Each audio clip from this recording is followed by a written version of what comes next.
गुरु प्यारी साध संगत जी, सभी को प्यार भरी राधा स्वामी जी। साध संगत जी, सिमरन भजन सही तरह से कैसे किया जाता है, इनके क्या क्या तरीके हैं, तो जरूर सुने। साध संगत जी, हम जितने भी नामधारी हैं, जिनको नामदान मिल गया है, तो हम सभी को रोजाना सिमरन भजन करने का हुक्म है हमारे सतगुरु की तरफ से।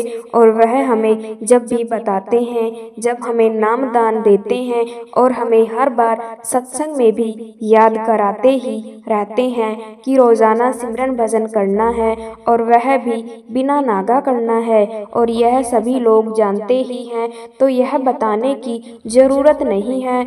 तो अब हम जानते हैं कि सिमरन भजन करने का सही तरीका क्या है, सिमरन भजन सही तरह से कैसे किया जाता है, इसके क्या क्या तरीके हैं, जो कि हमें हमारे सतगुरु नामदान के समय बताते हैं। तो आइए सुनते हैं। तो सबसे पहला तरीका तो यह है कि हमें सुबह अमृत वेला में 3 बजे उठ जाना चाहिए, और फिर सुबह उठकर अपना मुंह हाथ धोकर हमें सिमरन भजन करना चाहिए। क्योंकि मुंह धोना इसलिए जरूरी कहा गया है ताकि आपको सुस्ती ना पड़े, और फिर जब सुस्ती पड़ेगी तो फिर लाजमी है कि नींद भी आ जाएगी। बस यही कारण है, कोई खास कारण नहीं है। इसलिए ज्यादा अच्छा यही है कि अब 3 बजे, और अगर आप 2 बजे या 10-15 मिनट बाद उठ जाते हैं तो वह भी ठीक है।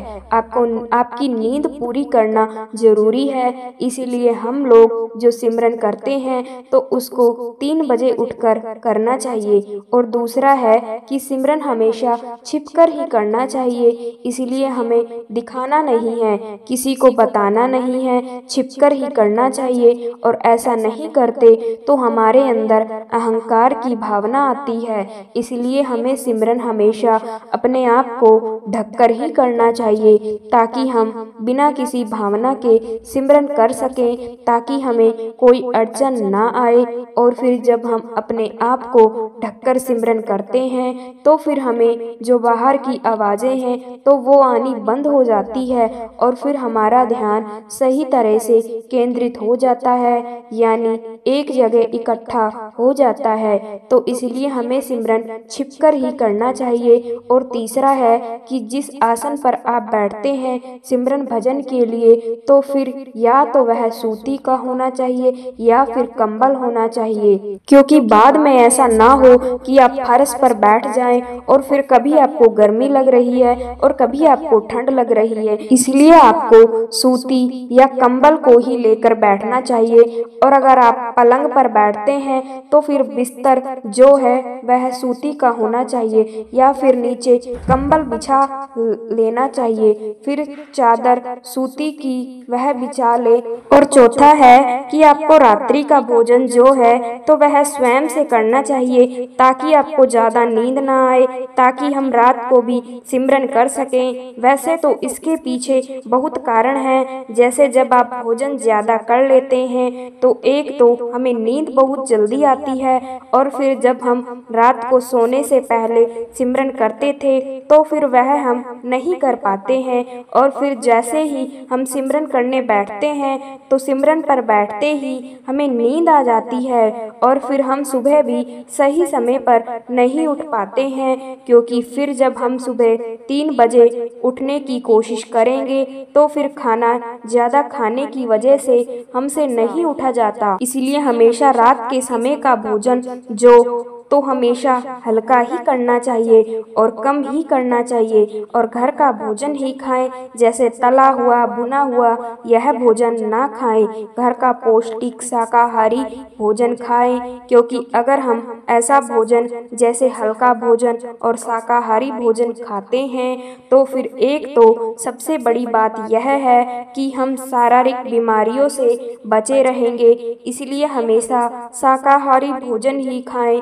जैसे हम सत्संगी लोग हैं, फिर चाहे वह किसी भी पंथ से जुड़े हैं, और अगर वह नाम का सिमरन करने बैठते हैं तो फिर हर एक आदमी को यही हिदायत दी जाती है कि हमेशा शाकाहारी भोजन खाना चाहिए। इसलिए मांसाहारी भोजन और किसी भी प्रकार के नशे की सख्त मनाही है। जो परमार्थ के मार्ग पर उन्नति पाना चाहते हैं, जो तरक्की पाना चाहते हैं, जो रोजाना नाम का सिमरन भजन करते हैं, जो सत्संगी भाई बहन हैं, तो उनको इन चीजों से दूर ही रहना है। नशा किसी भी प्रकार का नहीं करना है, फिर चाहे वह किसी भी प्रकार का हो, और फिर सबसे प्रेम करना चाहिए, क्योंकि प्रेम करना कोई पाप नहीं है।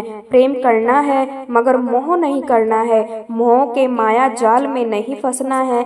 इसलिए ध्यान रखें, प्रेम यह शब्द तो दो है मगर इसका अर्थ बड़ा गहरा है, और यह आप भली भांति जानते हैं। और आपके अंदरूनी रहस्य को जो आपको अनुभव हो रहे हैं, तो वह अनुभव को कभी भी किसी को ना बताएं, क्योंकि अगर हम अपने अंदरूनी रहस्यों को, अनुभवों को किसी से साझा करेंगे तो फिर इससे हमारी दौलत कम हो जाएगी। और इसके पीछे तात्पर्य यह है कि जब भी आप सिमरन करने के लिए सिमरन की बैठक पर बैठते हैं, अपने आसन पर बैठते हैं, जब आप सिमरन करते हैं, और फिर जो आपको नाम के सिमरन के दौरान जो रूहानी दौलत प्राप्त होती है, तो उसको आपको किसी के साथ भी शेयर नहीं करना है, किसी के आगे जाहिर नहीं करना है। और फिर जब आप इन रूहानी दौलत को किसी के साथ शेयर करते हैं, इन बातों को किसी के साथ शेयर करते हैं, तो फिर वह कम हो जाएगी। इसीलिए इस बात का खास ध्यान रखें। अब ज्यादातर जो सत्संगी लोग हैं, जो जिनको अंदरूनी दौलत जो मिलती है, और फिर जब वह किसी दूसरे के साथ शेयर करते हैं, और हमने बड़े लोगों को देखा है ऐसे करते हुए, और फिर उनके जो किसी किस्म की जो उनको आवाज़ें धुनें अंदर सुनाई देती है, तो फिर वह बंद हो जाती है।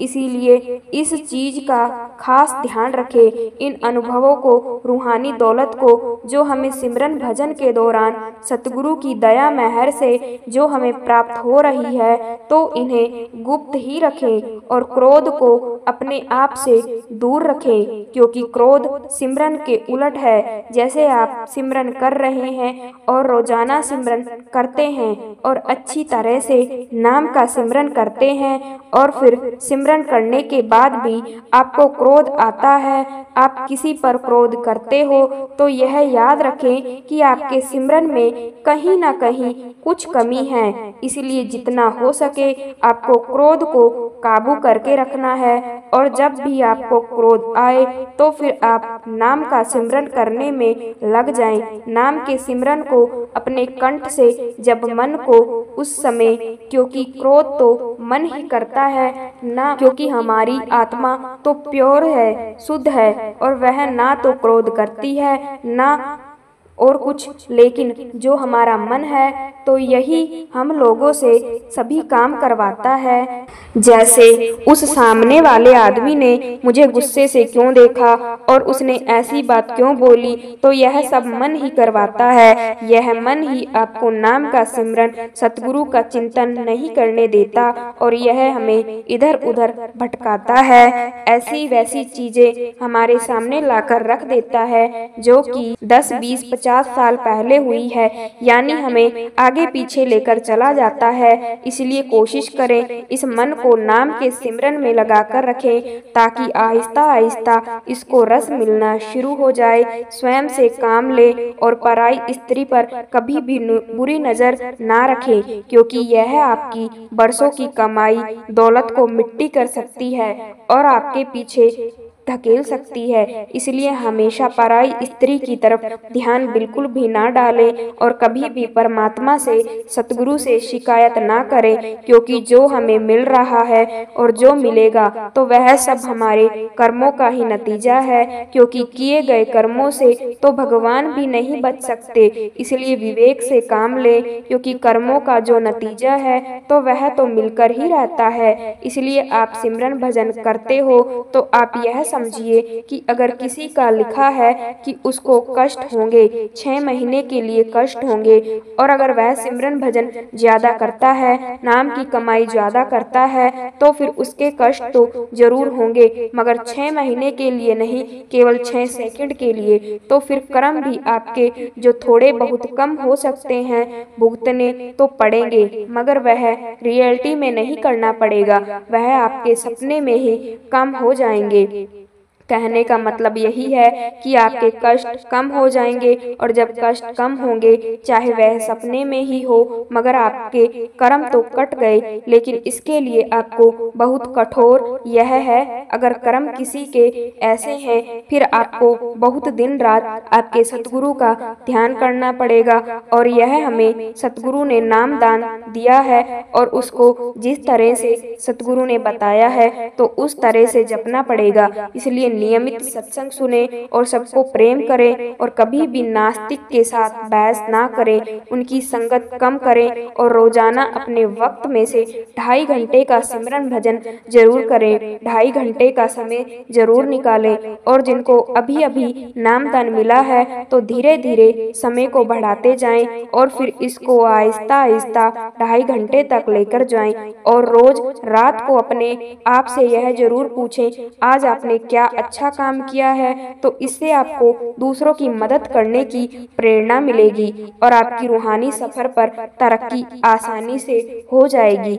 सिमरन भजन में बैठकर सतगुरु का ध्यान करें, और कोई भी अभिलाषा इच्छा अपने मन में ना रखें, और निस्वार्थ होकर सिमरन भजन करें, नाम का सिमरन करें। और जो सतगुरु ने नाम के वक्त जो युक्ति बताई थी, जो जब हम नाम लेते हैं, और जो सतगुरु ने जो नाम सिमरन करने की जो युक्ति बताई थी, तो उसके अनुसार सिमरन करें, और हर एक काम को सतगुरु का काम समझकर करें, और अपने परिवार को भी सतगुरु की संगत समझकर सेवा करें। और फिर आपको हर समय सतगुरु की याद आती रहेगी, और फिर आपसे कोई भी गलत काम नहीं होगा। इसलिए हर समय यही कोशिश करें कि नाम का सिमरन मन से करें। फिर एक दिन ऐसा समय आएगा कि आपका मन नाम के रस के साथ जुड़ने में मदद करेगा। इसलिए हर समय कोशिश करें कि आप नाम शब्द को मन से जो जीभ से करते हैं, तो मन से करवाएं, और फिर एक समय ऐसा आ जाएगा कि नाम को ही उसका रस मिलना शुरू हो जाएगा। फिर वह आपको नाम के सिमरन की तरफ लेकर जाएगा, भजन की तरफ लेकर जाएगा। और अगर आप इन सुनहरे नियमों का जो हमने आपको बताए हैं, इन सुनहरे नियमों का पालन करेंगे, तो फिर परमात्मा आपसे दूर नहीं है, सतगुरु आपसे दूर नहीं है, और फिर जिंदगी से कोई शिकायत या शिकवा नहीं रह जाएगा। साध संगत जी, अगला विषय है कि सुबह सुबह ब्रह्म मुहूर्त में जागने के बाद इन 2 में से एक काम ही कर ले। फिर देखना साध संगत जी, यह जो हमारा शरीर है, इसको उस परमात्मा ने बनाया है, उस परमात्मा की रचना है, और इस बात को हम सभी जानते हैं। हमें जन्म देने वाला भी वह विधाता है, मालिक है, परमात्मा है, और हमारा अंत करने वाला भी वह परमात्मा ही है। मगर हमारे इस शरीर में, इस देह में इतने गुण छुपे हुए हैं कि अगर हम उनको करने अपना ले, तो हमें हर कार्य में उन्नति कर सकते हैं, हम संसार से मुक्ति पा सकते हैं, और इसी शरीर के द्वारा हम नाम की भजन बंदगी करके इस संसार से मुक्त हो सकते हैं, और उस परमात्मा को मिल सकते हैं। लेकिन इसके लिए हमें अपने शरीर पर ध्यान देने की सख्त जरूरत है। इसीलिए साध संगत जी, आज का जो सत्संग का शीर्षक है, वह है कि सुबह सुबह ब्रह्म मुहूर्त में जागने के बाद में इन 2 में से चाहे एक काम ही कर ले, फिर हमारी जिंदगी में बदलाव आने शुरू हो जाएंगे। आप सोच भी नहीं सकते साध संगत जी, अगर हम सुबह सुबह ब्रह्म मुहूर्त में उठकर अपनी नाभि पर हाथ रखकर अगर हम यह उपाय कर लेते हैं, तो फिर हमारी कोई भी छोटी से छोटी या बड़ी से बड़ी इच्छा शीघ्र ही पूरी हो जाएगी, और आप आध्यात्मिक शक्तियों के साथ एक एक हो जाएंगे। इसलिए हम किस तरह करें और कैसे यह बहुत ही कारगर और सफलतापूर्वक आपकी इच्छाओं को पूरा करेगा। इसलिए सबसे पहले यह जान लो कि हमारे जो इस शरीर का अस्तित्व है तो हमारी नाभि से ही शुरू होता है। जैसे हमारा जन्म होता है तो माँ के गर्भ में हम इस नाभि के साथ ही जुड़े हुए होते हैं और आपको सभी ऊर्जाएं, सभी शक्तियाँ इसी से प्राप्त होती है। और फिर जब हमारा जन्म होता है तो उस वक्त भी इस नाभि के सही संतुलन से ही हर चीज को प्राप्त कर पाते हैं। तो साध संगत जी, यह नाभि जिसे नाभि चक्र भी कह लेते हैं, इसे नाभि केंद्र भी कह लेते हैं, नेवल चक्र भी कह लेते हैं। तो जब यह चक्र डिस्टर्ब रहता है तो इसके क्या फायदे और क्या नुकसान होते हैं। अगर नाभि चक्र खराब है, डिस्टर्ब है, तो फिर हमारे में धन की समस्या बनी रहती है, क्योंकि भाई जीवन बिताने के लिए धन की भी जरूरत है। इसीलिए इसके खराब होने से धन की समस्या बनी रहती है और कर्जा होना शुरू हो जाता है। और कई बार व्यक्ति कर्जे में डूब जाते हैं और डूबने के बाद गलत काम भी कर लेते हैं और उसके सभी सुख दुखों में परिवर्तित हो जाते हैं और हमारी कोई भी इच्छा पूर्ण नहीं हो पाती है और हमारा परिवार, पत्नी और हमारे बच्चे डिस्टर्ब रहते हैं, परेशान रहते हैं, क्योंकि हमने बताया कि हर काम बिना धन के नहीं हो सकता है। और फिर उस समय व्यक्ति के अंदर का, उस स्त्री के अंदर हमेशा एक डर बना रहता है, उसके अंदर सेल्फ कॉन्फिडेंस नहीं रहता है और वह भीतर से कमजोर हो जाता है, यानी टूट जाता है। तो ऐसी स्थिति कईयों की तो धीरे धीरे बनती है और कईयों की एकदम से बन जाती है। कर्जा होना या नुकसान हो जाना, तो फिर वह इस कर्जे से, उस नुकसान से जल्दी बाहर नहीं निकल पाते हैं। तो हम इस समस्या से अपने भाग्य को कैसे सही करें कि हमारा दुर्भाग्य सौभाग्य में बदल जाए। तो हम आपको नाभि की ऐसी 2 चीजें उपाय बताने जा रहे हैं और अगर आप उनमें से अगर एक भी कर लेते हैं तो वो भी आपको बहुत ज्यादा लाभ मिलेगा और अगर दोनों कर लेते हैं तो फिर तो महालाभ होगा और फिर आपका जीवन एकदम बदल जाएगा, आपका जीवन खुशहाल हो जाएगा। आप एकदम ही इस नीच से उस ऊंचाई को छू लेंगे, जिससे हमें और समस्याओं से भी पता लगता है कि हमारा नाभि चक्र डिस्टर्ब हो चुका है। अब जैसे कि कईयों के पेट में गड़बड़ हो जाना, किसी को कब्ज रहना या किसी को लूज मोशन रहना और किसी को पेट में दर्द सा बना रहता है और किसी को एसिडिटी गैस बनी रहती है। तो इस तरह की अगर समस्याएं हैं तो आप पता कर सकते हैं कि नाभि चक्र खराब है। अब उसको हमें ठीक कैसे करना है, क्योंकि जब हम उसे ठीक करेंगे तो ही हमारा दुर्भाग्य सौभाग्य में बदलेगा और फिर ही हमारे पर कृपा होगी। क्योंकि जब यह चक्र ठीक रहता है तो फिर हमारा जीवन बहुत सुखमय हो जाता है, क्योंकि इसी चक्र पर भगवान विष्णु और माता लक्ष्मी का वास होता है और फिर भगवान विष्णु जी कृपा से और माता लक्ष्मी जी की कृपा से धन की समस्या खत्म हो जाती है, जिससे हम पूरे जीवन में जो भी चाहते हैं तो वह हम प्राप्त कर सकते हैं। क्योंकि हमें अपने जीवन निर्वाह के लिए धन की जरूरत तो होती ही है। इसलिए जो नाभि चक्र है तो यह 70% लोगों का बिगड़ा हुआ रहता है और फिर जिसकी वजह से वह अपने जीवन में परेशान रहते हैं और दुखों का सामना करते हैं, दुखों में कर्जे में घिरे रहते हैं। हम आपको 2 उपाय बताएंगे, अगर आप इनमें से चाहे एक भी कर सकते हैं तो भी ठीक है और अगर दोनों कर लेते हैं तो और भी ज्यादा अच्छा है। तो क्या करना है, इसलिए आपने करना यह है कि जब आप सुबह सुबह उठें, ब्रह्म मुहूर्त में उठें, तो नहा धोकर क्या करना है कि आपने देसी घी ले लेना है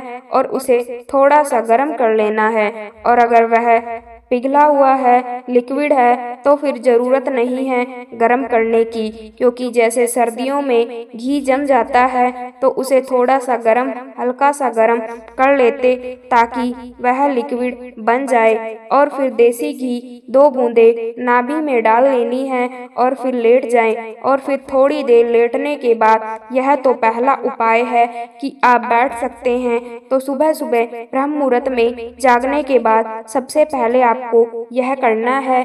और अगर आप ब्रह्म मुहूर्त में बहुत जल्दी जाग गए तो फिर आप नहा ले और फिर बाद में जब सुबह हो जाए और फिर लेट जाएं। और फिर थोड़ी देर लेटने के बाद, यह तो था पहला उपाय कि आप बैठ सकते हैं। तो सुबह सुबह ब्रह्म मुहूर्त में जागने के बाद सबसे पहले आपको यह करना। और अगर आप ब्रह्म मुहूर्त में बहुत जल्दी जाग गए तो फिर आप नहा ले और फिर बाद में जब सुबह हो जाए तो फिर भी आप यह 2 बूंदे डाल सकते हैं। और फिर ब्रह्म मुहूर्त में आपको क्या करना है, आपको एक जप करना है। तो यह पहले तो इसके फायदे जान ले कि जो आपने 2 बूंद नाभि में डाली है देसी घी की, तो इसके डालने से आपका नाभि चक्र संतुलित होने लग जाता है, इसमें अपार शक्ति भरने लगती है। इससे जो आपके जो नाभि के जो दोष हैं तो वो दूर होने लगते हैं और नाभि चक्र स्ट्रांग होने लगता है। क्योंकि जब आप माँ के गर्भ में थे तो जब भी आपको यहीं से नाभि से ही भोजन मिलता था, फिर जब आप यहाँ से घी डालेंगे तो फिर आपका नेवल चक्र स्ट्रांग होने लग जाएगा। और फिर जैसे जैसे यह स्ट्रांग होगा तो फिर आपके शरीर की सुंदरता भी भरने लग जाएगी और फिर आपके पेट के रोग भी ठीक होने शुरू हो जाएंगे और आपकी आर्थिक समस्या भी ठीक होने शुरू हो जाएगी। तो इस तरह से इन बूंदों से आपको काफी लाभ होना शुरू हो जाएंगे और यह बहुत ही शारीरिक और आर्थिक दोनों स्थितियों को ठीक करना है और पेट की समस्याएं आपकी ठीक होने लगती है। जैसे चाहे कब्ज है, चाहे आप खाना खाते हैं तो वह पचता नहीं है, तो इस तरह से कई समस्याएं इन बूंदों को डालने से ही ठीक हो जाएंगी। फिर दूसरा उपाय यह करना है कि जब आप सुबह ब्रह्म मुहूर्त में जाग जाते हैं और फिर जब आप ध्यान में बैठते हैं तो फिर आपने अपने दोनों हाथों को सीधा रखकर पहले दाहिने हाथ को नाभि चक्र पर रख लें और फिर अपने बाएं हाथ को उसके ऊपर रख लें दाएं हाथ पर और नाभि चक्र को अपने दोनों हाथों से ढक लेना है। और यह करके आपको सीधे बैठ जाना है, बिल्कुल सीधे जैसे आप बैठते हो चौकड़ी लगाकर ध्यान करते समय। और अगर आप चौकड़ी लगाकर नहीं बैठ सकते, आपका शरीर साथ नहीं देता है, तो फिर आप कुर्सी पर भी बैठ सकते हैं और फिर बैठ जाएं और अपने दोनों हाथों को रख लें जैसे हमने बताया है। और फिर आप अपनी गर्दन को थोड़ा सा ऊपर उठा लें, क्योंकि अगर आप गर्दन को झुकाकर रखेंगे, नीचे की तरफ रखेंगे, तो आपको नींद आएगी और आपको विचार भी घेर लेंगे। इसलिए थोड़ा सीधा सा ऊपर कर लें तो फिर आपका ध्यान भी लगेगा। और फिर उस समय में आपको एक मंत्र का जाप करना है जो कि इसी का बीज मंत्र है, नाम है। आपने ऐसे ही बैठे बैठे राम का जाप करना है और कम से कम 15 मिनट तक और ऐसे करना है जैसे हम कर रहे हैं, राम राम। और फिर जैसे ही आपने मंत्र करना है तो ध्यान रखें कि जब आप सांस भरेंगे और जब राम का उच्चारण करेंगे तो पेट अंदर की तरफ जाने लगेगा और आपके हाथों को महसूस होना चाहिए और आपको यही महसूस करना है कि पेट अंदर की तरफ जा रहा है और आपका पूरा ध्यान ही नाभि के पास ही होना चाहिए, ताकि नाभि चक्र पर आपका पूरा ध्यान होने से नाभि चक्र सक्रिय हो जाए, जागृत हो जाए। जैसे जो खराब हो गया था तो वह रिपेयर हो जाए, ठीक हो जाए। इसलिए आपने यह 2 उपाय करने हैं, एक भी कर सकते हैं और सुबह आप ब्रह्म मुहूर्त में जागने के बाद आप यह उपाय कर लें और फिर जब नहा धो लें तो फिर देसी घी की 2 बूंदे अपने नाभि चक्र पर डाल लें। और अगर आप कर सकते हैं तो फिर आप रात को सोने से पहले भी आप यह 2 बूंदे नाभि चक्र में डाल लें। तो इसका बहुत ही जल्दी रिजल्ट मिलेगा, क्योंकि यह आपने दोनों तरफ से ही कर लिया है और ऐसा करने से आपकी आर्थिक समस्याएं ठीक हो जाएंगी। और अगर आप जवान लड़के हैं तो फिर आपकी कामकाज की समस्या, जैसे जॉब, पैसे की समस्या, बिजनेस की समस्या, तो यह सभी ठीक हो जाएंगी। और जो लड़कियां हैं, लेडीज हैं, तो उनका जो शादियों की समस्या है या शादी के बाद भी समस्या आने लगती है, लड़ाई झगड़े रहते हैं, तो फिर वह भी ऐसा करने से ठीक होने लगती है। उनके व्यवहार में आपके प्रति नम्रता आने लगती जाएगी और आप अपना जीवन सुखमय जी सकते हैं। इस तरह से आपने यह दो चीजें करनी है, क्योंकि आपको इस संसार में जो भौतिक चीजें हैं तो इनकी भी आपको जरूरत है, आपको चाहिए। इससे आपको मान, संसार, सुख, समृद्धि, धन, यह सब प्राप्त होगा। और फिर जब आप इस नाभि चक्र पर ज्यादा ध्यान करते रहे और आपके नाभि चक्र जागृत होने से आप एक चार्जिंग वाटर भी बना सकते हैं। चार्जिंग वाटर यानी जब आप यह ध्यान करते हैं तो अगर आपके घर में कोई बीमार है तो आप ऐसा करें, अपने सामने एक पानी का गिलास भर कर रख लें और फिर आपको यही जो 15 मिनट तक ध्यान करना है, राम मंत्र का जाप करते रहें और फिर आप उस पानी को ऊर्जावान बना सकते हैं। और फिर इस जाप के करने के बाद उस पानी को उस व्यक्ति को पिला दे जो ठीक नहीं रहता है, या फिर छींटे लगा दे। जो आप करना चाहते हैं कर सकते हैं। तो उसमें एक ऊर्जा आ जाती है, एनर्जी आ जाती है, जिसकी वजह से कोई भी तरह की नेगेटिव एनर्जी है तो वह खत्म हो जाती है, क्योंकि मणिपुर चक्र से भी शक्तियाँ ऊर्जा प्राप्त होने लगती है। अगर आप इसे लगातार करते रहते हैं और अपने भोजन में नॉनवेज, मांसाहारी भोजन नहीं लेना है, इन चीज़ों से अपने दूर ही रहना है, इनसे परहेज रखना है, तो फिर इस चक्र से आप देखेंगे कि आपकी जो यह समस्याएं हैं तो वो ठीक हो जाएंगी। साथ संगत जी, अगला विषय है कि रात को सोने से पहले अपने सतगुरु के लिए कुछ वक्त के लिए ऐसा जरूर करें। साथ संगत जी, परमात्मा को हम नहीं जानते हैं और अगर हम उस परमात्मा तक पहुंचना चाहते हैं, नाम को जानना चाहते हैं, तो फिर हमें वक्त के पूर्ण संत सतगुरु की शरण में जाना ही होगा, उनका पल्ला पकड़ना ही होगा और केवल वही हमें उस परमात्मा तक, उस नाम तक पहुंचा सकते हैं। वक्त के पूर्ण संत सतगुरु का पल्ला पकड़ने पर ही हमें उस परमात्मा की प्राप्ति हो सकती है, नाम की प्राप्ति हो सकती है। इसीलिए सबसे पहले तो हमें यह समझना चाहिए गुरु है क्या, गुरु का क्या अर्थ है। गुरु का अर्थ होता है अंधकार और गुरु का अर्थ होता है प्रकाश, और जो हमारे अंदर से अज्ञानता के अंधेरे को दूर कर दे और अंदर में प्रकाश पैदा कर दे, ज्ञान का दीपक जला दे, तो वही पूर्ण संत सतगुरु है। क्योंकि हमारी भक्ति संस्कृति में गुरु को परमेश्वर की तरह पूजा जाता रहा है और आज भी हमारे भारत में गुरु को ही सबसे ऊंचा दर्जा दिया गया है, यानी परमेश्वर से भी ऊंचा दर्जा गुरु को दिया गया है। इसलिए कहा गया है गुरु ब्रह्मा गुरु विष्णु गुरु देवा महेश्वरा गुरु साक्षात पार ब्रह्मा तस्मै श्री गुरुवे नमः।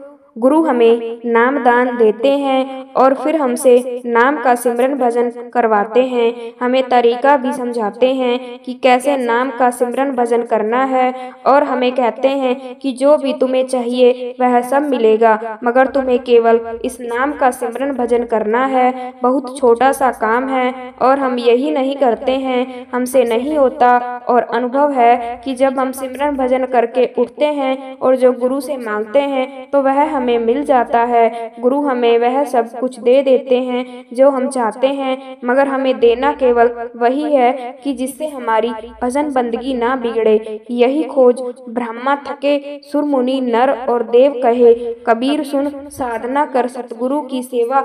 यही कबीर साहिब जी का शब्द है। आप जी फरमा रहे हैं कि ऐसे गुरु को खोजने में नारायण ब्रह्मा यह भी थक गए, संत महात्मा भी थक गए, तो फिर हमारी क्या हस्ती है। इसीलिए कहते हैं कि जब उस परमात्मा की कृपा हो तो फिर ही हम उस पूर्ण गुरु को, सतगुरु को खोज सकते हैं, जहाँ मिलते हैं, जिनके मिलने पर हम इन 84 लाखों के बेड़े से पार हो जाते हैं, मुक्त हो जाते हैं। और देखो कि हम ऐसे गुरु से नामदान लेने के बाद भी हम यही नहीं समझ पाए कि यही वह परमेश्वर है, यही वह परमात्मा है जिनको हम बाहर तलाश कर रहे हैं, ढूंढ रहे हैं, खोज रहे हैं। तो भाई यह कहीं बाहर नहीं है, यह हमें कहीं बाहर नहीं मिलेंगे।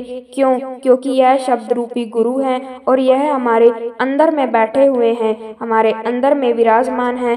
गुरु है, गोविंद है, मन में देख विचार, हर सुमरे 100 बार, हे गुरु सुमरे 100 पार। इसलिए भाई जो गुरु नाम की भक्ति करता है तो वह हजारों बार, करोड़ों बार, लाखों बार एक नाम की भक्ति करके उस परमात्मा को जप लेता है। और कहते हैं कि फिर वह बार बार इस 84 के चक्र में नहीं फंसता है और उसे बार बार दुखों का सामना भी नहीं करना पड़ता। केवल एक बार सतगुरु से नामदान लेकर जब उस नाम की भक्ति करता है, नाम की कमाई करता है, दिन रात हर सांस के साथ उस नाम को जपता है और जब उस नाम में पूरी तरह से लीन हो जाता है तो फिर वह इस भव सागर से पार हो जाता है। इसलिए तो कहा गया है कि गुरु है बड़ गोविंद से भाई, यह गुरु उस परमात्मा से बड़े हैं। इसलिए गुरु को परमात्मा की तरह देखा जाता है, उन्हीं में परमात्मा देखा जाता है।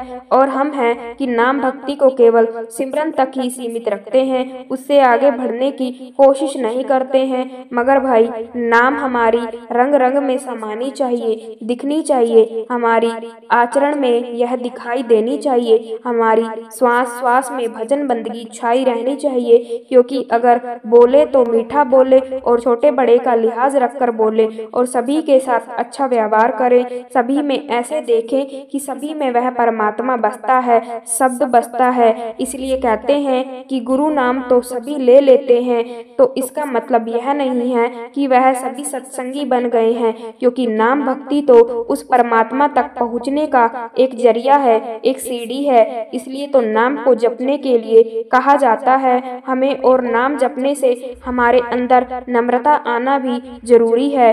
अब बहुत से लोग ऐसे भी हैं कि जिनको नाम दान लिए हुए काफी समय हो गया है और उनको भजन बंदगी तो छोड़ो, उनके अंदर थोड़ी सी भी नम्रता नहीं आई है। तो भाई जो गुरु आगे झुकते हैं, जो गुरु को सब कुछ मानते हैं, तो वही लोग धन्य हैं। और अगर हम गुरु के आगे ना झुके और उन लोगों के आगे झुकते हैं जिनके अंदर वह गुरु समाये होते हैं, तो फिर भाई गुरु तो और भी ज्यादा खुश होते हैं। गुरु को भी महत्व देना चाहिए और परमात्मा को भी महत्व देना चाहिए। क्योंकि परमात्मा सभी के अंदर है, तो उस परमात्मा को भी महत्व देना चाहिए, सभी को महत्व देना चाहिए। और फिर जब व्यक्ति नाम के साथ समाहित हो जाता है तो वह फिर पूरी तरह से गूंगा हो जाता है, बहरा हो जाता है। उसे केवल गुरु नाम के सिवा और कुछ सुनाई नहीं देता है, कुछ दिखाई ही नहीं देता है। और वह दुनिया में रहते हुए, दुनिया के काम काज करते हुए भी, अपनी जिम्मेदारियों को पूरा करते हुए भी, और साथ ही वह गुरु नाम भी पूरी तरह से मस्त रहता है। तो भाई इस तरह से जो नाम की कमाई करते हैं, तो फिर उनके लिए चाहे संसार में कुछ भी होता रहे, उनके कानों में केवल शब्द शब्द और शब्द गूंजता है और कुछ नहीं। वह दुनिया की ओर से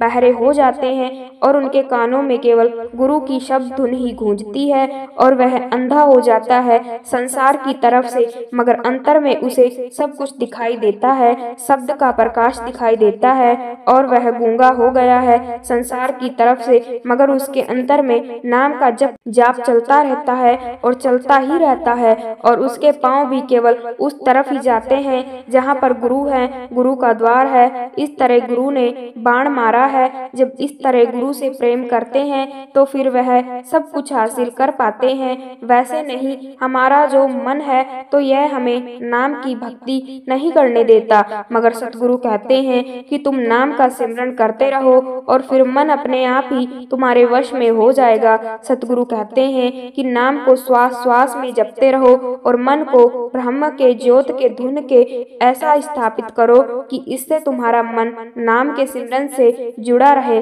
और जन में तुम्हें शब्द सुनाई धुन सुनाई दे और शब्द का प्रकाश दिखाई दे। इसलिए इस मन को शांत रखो, और फिर जितना इस मन को शांत रखोगे तो फिर उतनी ही तुम्हें सिमरन भजन द्वारा और शांति प्राप्त होगी। और जो मालिक ने दिया है तो उसी को मालिक का हुक्म समझकर उसी में खुश रहो, और भूलकर भी कभी परमात्मा से यह वो ना मांगो जो भी दिया है, जो दे दिया है तो उसी में सब संतोष रखो, उसे स्वीकार करो। अब जैसे जो नौकर है तो वह सारा दिन ही काम करे तो समझ में आता है, क्योंकि उन्हें लगता है कि जो कुछ भी वह इकट्ठा कर रहे हैं तो वह उसे अपने साथ ले जाएंगे। इसलिए जो नामधारी हैं, जिनको सतगुरु से नाम मिल चुका है, तो भाई उन्हें तो पता होना चाहिए कि इस दुनिया में कोई भी ऐसी चीज नहीं है जो हमारे साथ जाएगी, सब कुछ यहीं पर धरा का धरा रह जाएगा। इसलिए भाई इस काम भक्ति को छोड़कर हंसों की वृत्ति अपनाओ, वह सभी अपनाओ कि जिससे सतगुरु गुरु का ध्यान रहे। पहले ये कागा था, कहा काम करता था, जीवन बिता रहा था, अब तो मन हंस हो चुका है। पहले यह मन काग था, करता जीवन घात, अब तो मन हंसा भया, मोती चुग चुग खात। इस तरह अगर नाम की भजन बंदगी करने में लग जाओगे तो हमारे अंदर यह सब्र संतोष आएगा, और फिर ही यह हमारा मन कंट्रोल में आएगा। कहते हैं गोधन गज धन वाज धन और रतन धन खान, जब आवे संतोष धन सब धूल सामान, सब धूल सामान। और फिर जब हमारा सारा धन मिट्टी के समान दिखाई देता है। इसलिए अगर इस मन को वश में करना है तो सिमरन भजन के द्वारा, संत गुरु के नाम के द्वारा और गुरु के स्वरूप के ध्यान के द्वारा तो फिर मन कंट्रोल में आ जाता है। फिर जीव आत्मा चाहती है कि उस परमात्मा को देखे, ईश्वर को देखे, क्योंकि भाई परमात्मा को हमने नहीं देखा है तो हम फिर उन्हें कैसे देखेंगे, क्योंकि परमात्मा खुद तो कहेगा नहीं कि मैं परमात्मा हूँ, क्योंकि गुरु ही हमें समझाते हैं, फिर ही हमें समझ में आता है कि यह परमा है। और फिर जब भी परमा कोने का मन करे तो अपने सतगुरु जी को जी भर के देख ले, क्योंकि यह बहुत बड़ी भक्ति है। वैसे भी तो हम दुनिया के पदार्थों शक्लों को देखते हैं और उन्हीं को सच समझ बैठे हुए हैं, और उन्हीं के लिए हमारे मन के अंदर तरह तरह की भावनाएं उत्पन्न होती है। इसीलिए अपने सतगुरु को देखें, सतगुरु के सत्संग में जाएं, और जब सतगुरु सत्संग फरमा रहे होते हैं तब देखो, सतगुरु दर्शन देने आते हैं तब देखो। और उससे भी अच्छा है एक शांत सी जगह पर बैठकर ध्यान के द्वारा, नाम के सिमरन के द्वारा सतगुरु को अपने अंदर में देखें, और अपने आज्ञा चक्र पर सतगुरु के स्वरूप को जोड़कर रखो। और यह इतना सुखद अनुभव है कि इन शब्दों में हम बयान ही नहीं कर सकते। जिन पर दया महर सतगुरु की, उनको दर्शन और दर्शन सतलोक सिधारी सतनाम पद। इसलिए समझने की कोशिश करें कि जिन पर सतगुरु की कृपा होती है, जो दया महर होती है, तो फिर वही सतगुरु हमें हमारे अंदर में उस परमात्मा के दर्शन करा देते हैं इसी आज्ञा चक्र पर। और अगर एक बार अपने अंदर में देख लिया तो फिर हमें बार बार इस 84 के चक्र में नहीं आना पड़ता। इसीलिए कहते हैं कि अंत समय यानी मृत्यु के समय हमारा जहाँ ध्यान होता है तो हमें वहीं पर जन्म मिलता है। और फिर जिसने सारी जिंदगी अपने अंदर में अपने सतगुरु के स्वरूप को देखा हो, बसा कर रखा हो, तो केवल वही अंत समय जब मृत्यु आती है तो सतगुरु का ध्यान कर सकता है, वैसे नहीं। क्योंकि नाम का सिमरन भजन करने से हमारे अंदर निडरता आती है, और फिर जैसे जैसे सिमरन भजन करते जाएंगे तो नम्रता अंदर में अपना अपना स्थान बना लेगी। आपस को जो जाने नीचा सोए नीचा सबसे ऊंचा। कहा है कि वही व्यक्ति सबसे ऊंचा है जो कि अपने आप को सबसे नीचा समझता है, यानी लोगों की पैरों की धूल समझता है, अपने आप को सबसे नीचा मानता है। और हमारा हाल देख लो कि अगर हमें कोई नीचा कह दे, एक दूसरे के साथ लड़ने झगड़ने लग जाते हैं। और अगर आप सत्संगी हैं, नामधारी हैं, तो फिर तो सोचने की बात है कि आपने जो नाम अभी तक जपा है तो वह किस काम का। अगर घर के बड़े हमसे कुछ कह दे तो हम सुनने के लिए तैयार नहीं हैं, और अगर पड़ोसी कुछ कह दे तो हम लड़ने झगड़ने के लिए तैयार हो जाते हैं। और कई बातें हैं जिसके कारण आप मिनटों में गुस्सा हो जाते हैं। इसलिए भाई अपने आप को नीचा समझो, लोगों के चरणों की धूल समझो, और जो अपने आप को लोगों से नीचा समझता है केवल उसी के अंदर नम्रता आ सकती है और किसी के अंदर नहीं आ सकती, क्योंकि सिमरन भजन करके, नाम भक्ति करके सभी तरह की चिंताओं से मुक्ति मिल जाती है। कहते हैं, चाह गई चिंता मिटी मन हुआ बेपरवाह, इसको कुछ ना चाहिए सो ही शहंशाह। क्योंकि भाई सतगुरु की निगाह में तो वही शहंशाह है जिसके अंदर किसी भी चीज की चाह नहीं है, जिसे कुछ भी नहीं चाहिए, जिसको केवल सतगुरु चाहिए, सतगुरु की भक्ति चाहिए, सतगुरु का प्रेम चाहिए, सतगुरु का आशीर्वाद चाहिए। सिमरन सूरत लगाई है, मुख कछु ना बोल, बाहर के पट के अंदर के पट खोल। क्योंकि भाई जो अंतर के पट खोल लेता है तो उसे सतगुरु दिखाई देते हैं, बाहर नहीं। इसलिए सिमरन सूरत लगाकर नाम का सिमरन करते रहो, अपनी सूरत शब्द के साथ जोड़कर खो जाओ। और फिर मुख से क्या बोलना, क्योंकि भाई सतगुरु तो अंतर्जामी है, वह सब कुछ जानते हैं कि तुम्हें क्या चाहिए। इसलिए जो सत्संगी हैं, नामधारी हैं, तो उनको कभी भी क्रोध नहीं करना चाहिए, क्योंकि भाई सिमरन भजन करने वाले सत्संगियों को तो क्रोध आ ही नहीं सकता। क्योंकि अगर वह सही तरह से गुरु नाम हुआ है तो फिर कितना नुकसान क्यों ना हो जाए, उससे क्रोध नहीं आता। और फिर चाहे सामने वाला व्यक्ति उसको कितना भी क्यों ना, उसको और मन के अनुसार छोटा सा छोटा काम भी ना बने, फिर भी उसको अभी कभी क्रोध नहीं आता है। क्योंकि क्रोध करने से हमारे अंदर से नाम भक्ति खत्म होने लगती है, और क्रोध करने से भय और डर पैदा होता है और बुद्धि भ्रष्ट हो जाती है। और जब बुद्धि भ्रष्ट हो जाती है तो फिर विवेक चला जाता है। तो फिर हम कैसे सत्संगी हुए। कुटिल वचन सबसे बुरा जाप करे, तन जाए सात वचन, जल रूप है बरसे अमृत धार। सात वचन सतगुरु के वचन ऐसे हैं कि हमारे अंतर में सिर्फ अमृत और शांति की घोल है। इसलिए भाई अपने सतगुरु पर पूरा विश्वास बनाकर रखो और मन को हारने मत दो, और ना ही हमारा कोई कभी अहित कर सकता है। तो ऐसा सतगुरु पर विश्वास बनाकर रखो, और उस परमात्मा और हमारे बीच में केवल सतगुरु हैं और कुछ नहीं, और जो कि हमें उस लोक तक, सचखंड तक, सतलोक तक पहुंचा सकते हैं। कबीर क्या मैं चिंतित हूँ, मन चिंतित क्या हुए, मेरी चिंता हर करे, चिंता मोहे न कोय। अब देखो संत कबीर साहिब जी ने कितनी बड़ी बात कह दी।